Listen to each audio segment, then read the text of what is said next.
Welcome back to yet another episode of Yash Dubel's Book Club. The book which we are reviewing today is Sapiens, A Brief History of Humankind. Before we start this, huge shout out to Vasudha Digwan for gifting me this book. Let's roll the intro.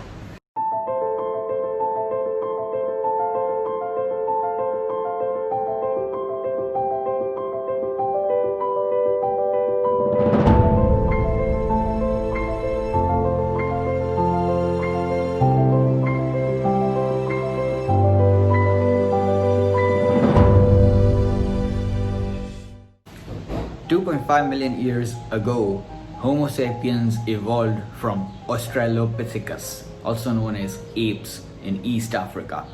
There were other types of Homo Neanderthals and the likes of them, but eventually only Homo sapiens ended up surviving. So first came the cognitive revolution. Primitive sapiens used to be in search of food and shelter, becoming hunter-gatherers. This means they were above in the food chain only from animals which were weaker than them. Tigers, sharks, and lions still ended up dominating the food chain. But the discovery of fire changed this.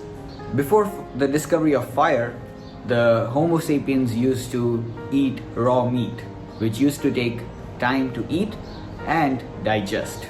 Hence they had large teeth and large intestines but a small brain size. After the discovery of fire, sapiens started to cook raw meat. This led to reduced time for eating and digesting the food, which led them to evolve into having small intestine and small teeth and increase in brain size. This enhanced their social abilities and eventually dominate the food chain. Sapiens then started to migrate to other regions, and eventually after their migrating to those regions, it led to the extinction of animals like mammoth, elephants, etc. Why?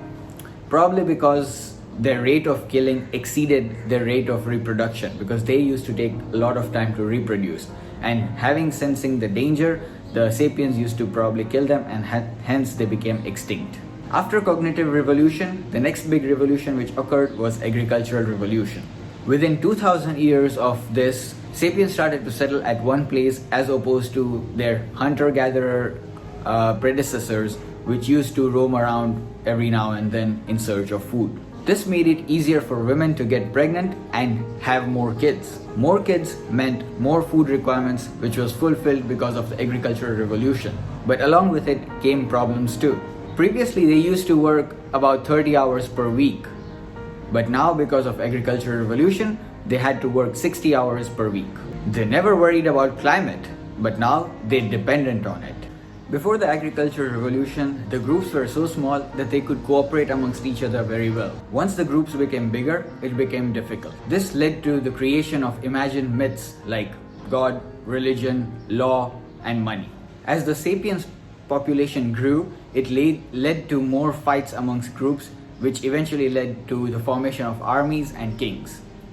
Now the armies had to be fed, so that led to the emergence of tax collection. As the population kept on growing, there had to be ways which had to be identified for the humans to be unified.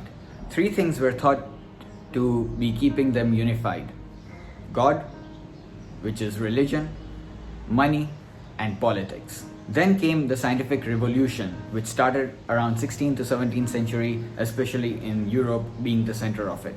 The Europeans thought that there is more to explore, and hence they started funding scientific activities, which led to observations, which were followed by conclusions and equations. Example, Newton's law of motion. Then came the Industrial Revolution. Before the advent of steam engine, people used fire and coal. They then found ways to convert energy into motion. This led to mechanized production, and eventually Industrial Revolution helped set up time. With Industrial Revolution came credit, which is buy today, pay in the future, which led to increased consumerism. Previously, in joint families, people used to share things with each other, and before making an impulsive buy, they used to discuss among the family members and then buy. Now, this was certainly bad for the industries. Hence, the policymakers intervened and made nuclear families. Well, it was a very interesting book. I cannot justify talking about this book in just 5 minutes. It is definitely worth a read, but I would like to end with a paragraph which is very nicely written. The only thing we can try to do is to influence the direction scientists are taking. But since we might soon be able to engineer our desires too, the real question facing us is not what do we want to become, but what do we want to want? Those who are not spooked by this question probably haven't given it enough thought. Thank you for watching this. See you next week. I have done some reading of some excerpts from this book after the titles or what is it, the end credit. If you have time, just listen to it.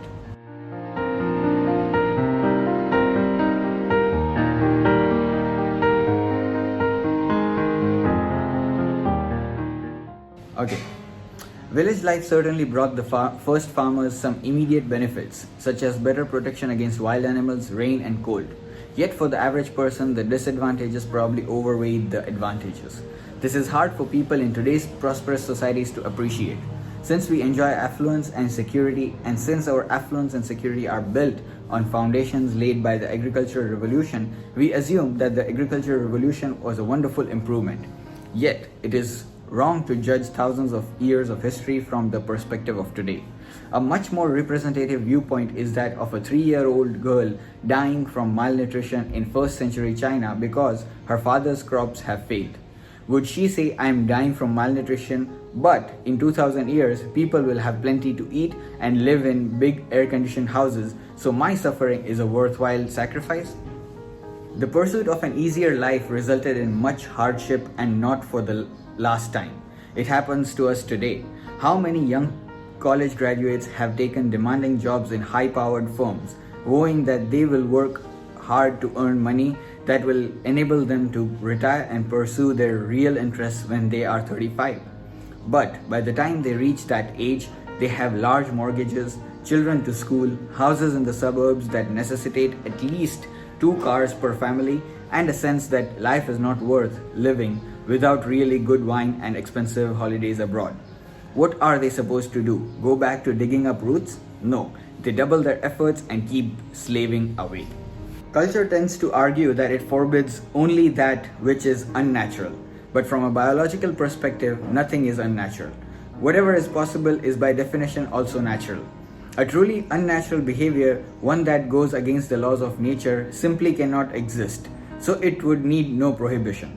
No culture has ever bothered to forbid men to photosynthesize, women to run faster than the speed of light, or negatively charged electrons to be attracted to each other. When the Europeans conquered America, they opened gold and silver mines and established sugar, tobacco, and cotton plantations. These mines and plantations became the mainstay of American production and export. The sugar plantations were particularly important. In the Middle Ages, sugar was a rare luxury in Europe. It was imported from the Middle East at prohibitive prices and used sparingly as a secret ingredient in delicacies and snake oil medicines. After large sugar plantations were established in America, ever-increasing amounts of sugar began to reach Europe. The price of sugar dropped and Europe developed an insatiable sweet tooth. Entrepreneurs met this need by producing huge quantities of sweets, cakes, cookies, chocolates, candy, and sweetened beverages such as cocoa, coffee, and tea. The annual sugar intake of the average Englishman rose from near zero in the early 17th century to around 8 kilograms in the early 19th century. The flowering of the consumerist ethic is manifested most clearly in the food market. Traditional agricultural societies lived in the awful shade of starvation. In the affluent world of today, one of the leading health problems is obesity, which strikes the poor who stuff themselves with hamburgers and pizzas even more severely than the rich, who eat organic salads and fruit smoothies.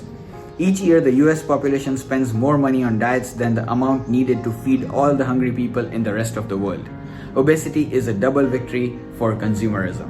Instead of eating little, which will lead to economic contraction, people eat too much and then buy diet products, contributing to economic growth twice over. That's it. I'll see you next week. Thanks for watching till the end.